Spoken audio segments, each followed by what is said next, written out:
আসসালামু আলাইকুম প্রিয় দর্শক, আপনার ফোন কি 5000 এমপিআর ব্যাটারি কিন্তু একদিন ফোনে চার্জ আছে না? তাহলে চলুন আপনার ফোনে কিছু সেটিং করে দিই। তাহলে আপনার ফোন স্মুথলি কাজ করবে এবং একদিন চার্জ ফুল যাবে। তাহলে চলুন মেইন সেটিংয়ে প্রবেশ করছি। উপর থেকে একবার স্ক্রল করলে উপরে রাইট সাইডে দেখবেন সেটিং। তো সেই সেটিংয়ে ট্যাপ করার পরে গুগল খুঁজে নেবেন।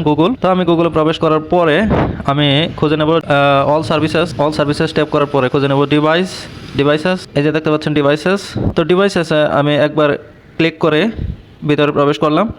এখানে দেখেন scan for nearby devices, তার মানে আমার নিয়ার বাই ডিভাইসেসগুলোকে আমার ফোন অল টাইম স্ক্যান করতে থাকে। আমি এটাকে টার্ন অফ করে দেব। Turn off. দেন আমি একটু নিচের দিকে স্ক্রল করলে দেখতে পাবো অ্যাডস। প্রবেশ করলাম অ্যাডসে প্রবেশ করার পরে দেখেন আমি অ্যাড প্রাইভেসিতে প্রবেশ করার পরে দেখেন অ্যাড টপিক্সে দেখেন অল অ্যাড টপিক্স, মানে সব ধরনের অ্যাড আমাকে দেখাবে। সেটা অ্যালাউ করা আছে, আমি ডিসেবল করে দিলাম, অ্যালাউ করে দিলাম। দেন অ্যালাউ অ্যাপ সাজেটেড অ্যাডস, এটাও আমি অ্যালাউ করে দিলাম। অ্যালাউ মেজারমেন্ট ডিসেবল করে দিলাম।